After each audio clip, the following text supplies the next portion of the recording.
Now Trump is, trying to dress it up and say, I don't know if you saw the clips. People are laughing at him, and they're really funny. Actually, the missile one especially is the funniest one. But where he says, look, of course they can have missiles, and of course they can enrich uranium. What, you expect them to not have a civilian uranium enrichment program for electricity purposes? Like, okay, man, of course he didn't have to fight the war in the first place, and those are actually perfectly reasonable positions. But it's just he has to basically make it sound like, yeah, we lost, but who cares? In fact, it's a victory anyway. In fact, they promised not to make nuclear weapons. Now, that's a pretty good concession, right? Even though they promised all along since 1970 when they signed and ratified the NPT under the old regime, which the new regime, kept their signature to this whole time, even though they promised that again, repeatedly, informally, and then formally again in the JCPOA of 2015.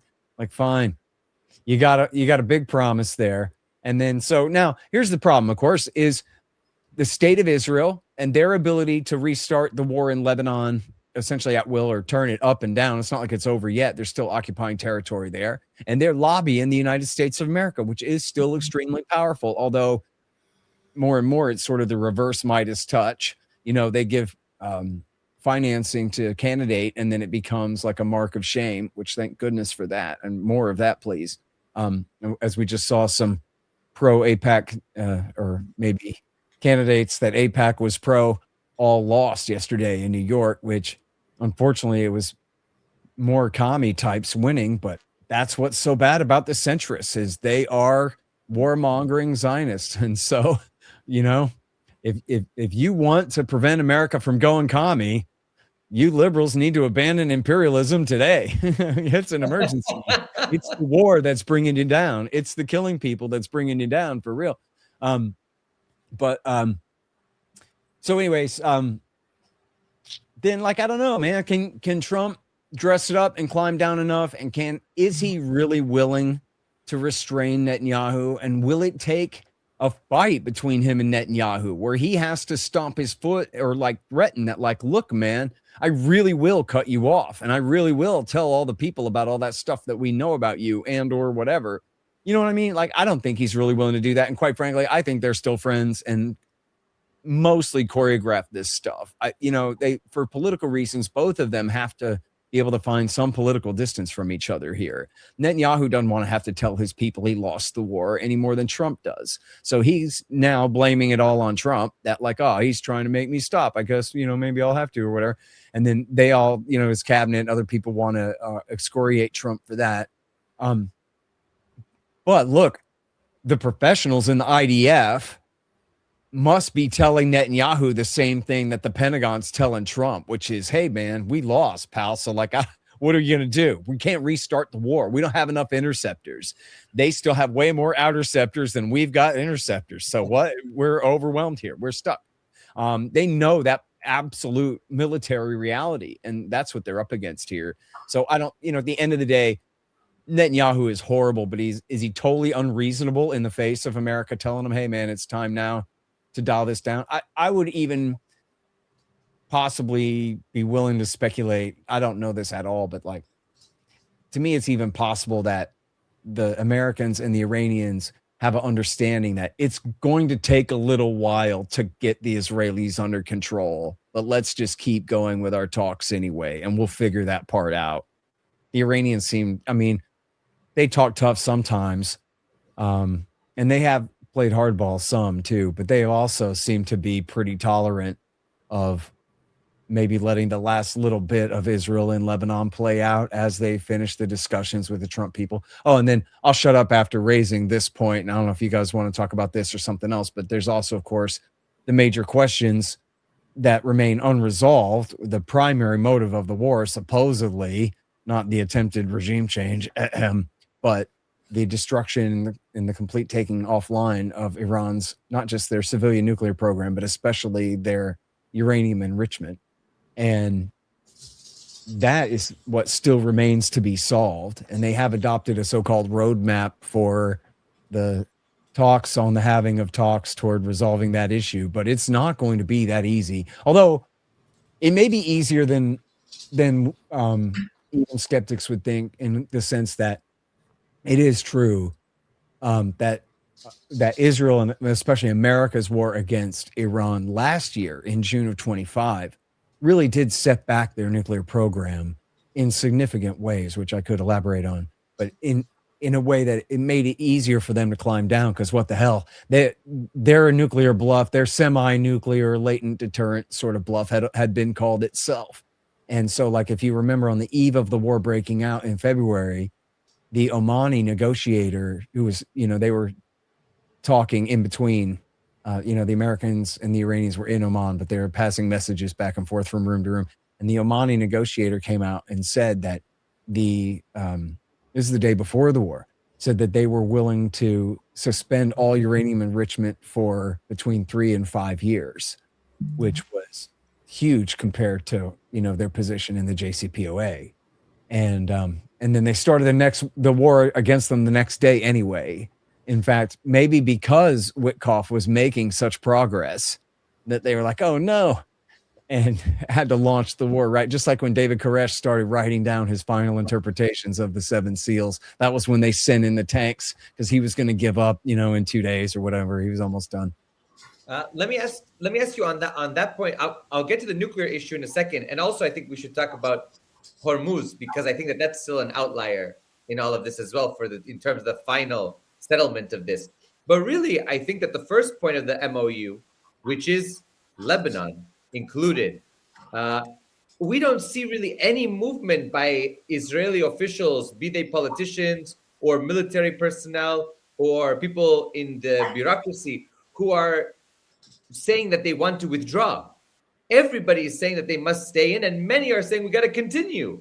So my question is, if that's the first point of the MOU, and Israel, as part of the allies language that's in there, doesn't do that, isn't this already pregnant with its destruction, as we say? Isn't this already sort of unraveling? Maybe that was on purpose. Maybe that was part of the sort of, to kind of put that time bomb in there to see if this thing would even last.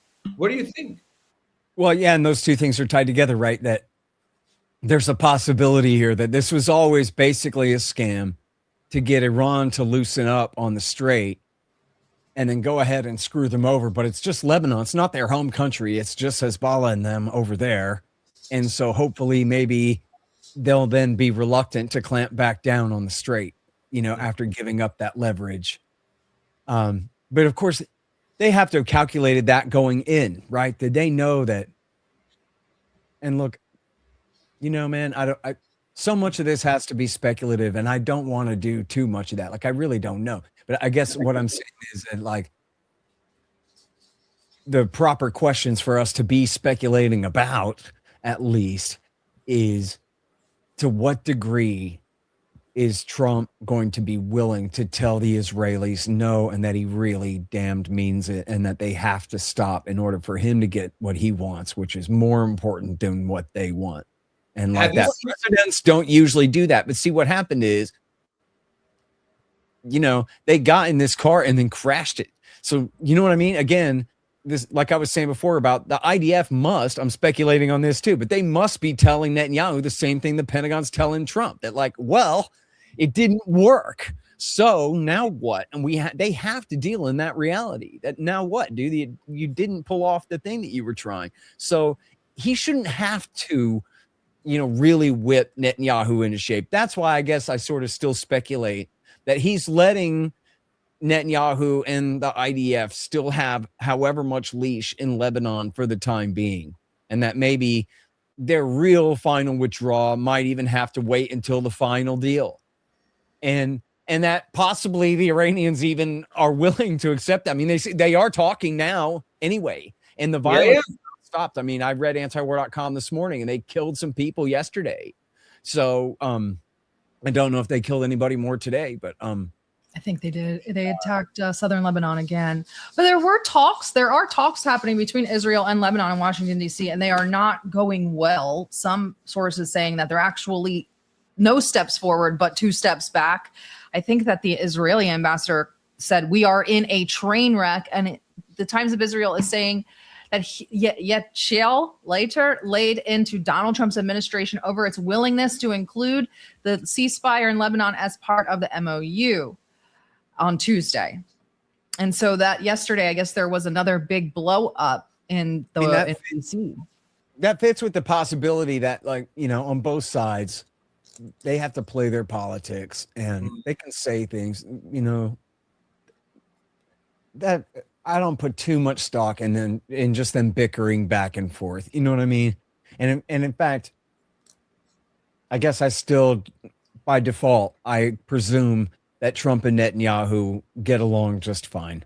And that most of the leaks about them yelling at each other on the phone, there's a new one, actually. Maggie Haberman has a new one out where supposedly Trump chewed Netanyahu out last October over Gaza and said, even all the Jews hate you now, and including the two Jews in the room, meaning Jared Kushner and Steve Witkoff, because they were at their wits' end with him, supposedly over bombing Qatar and other things. But like, these anecdotes can be manufactured quite easily. You know what I mean?